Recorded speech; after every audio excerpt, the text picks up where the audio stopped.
तर देवेंद्र फडणवीस विरोधामध्ये असताना सरकारवर टीका करायचे तेव्हा महाराष्ट्राचा अपमान होत नव्हता का असा सवाल भास्कर जाधव यांनी फडणवीसांना केलेला आहे। मुद्द्यांच्या आडून वार का करताय असा सवाल सुद्धा भास्कर जाधव यांनी केला। हेच मुख्यमंत्री विरोधी पक्षाचे नेते होते, विरोधी पक्षात होते त्यावेळेला सकाळ संध्याकाळ ज्या सरकारवर आरोप करत होते तेव्हा महाराष्ट्राचा अपमान होत होता की सन्मान होत होता? हे असंच आहे।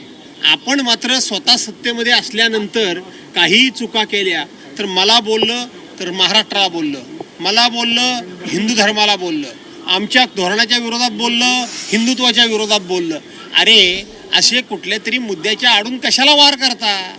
कशाला वार करता? खुलेआमपणे सांगा ना, त्या मिसिंग लिंकच्या कामामध्ये करोड रुपयाचा भ्रष्टाचार झालाय म्हणून। महाराष्ट्रातील धोरणं जी असतात, महाराष्ट्रातील काम करत असताना सरकार जे काही काम करतं त्यामध्ये लोकांची मतं जी ती आम्ही विरोधक म्हणून मांडत असतो आणि त्याला वेगळा मुलायमा देण्याची गरज मला वाटत नाही। मुख्यमंत्र्यांनी तसं समजण्याची सुद्धा गरज नाही। जे आज हाऊसमध्ये ते बोललेत ते मला वाटतं त्यांच्याशी कुठलंही लोकशाहीवर विश्वास ठेवणारा व्यक्ती, लोकशाही मार्गाने जाणारा व्यक्ती अशा पद्धतीच्या वक्तव्याला मान्य करणार नाही असं मला वाटतं।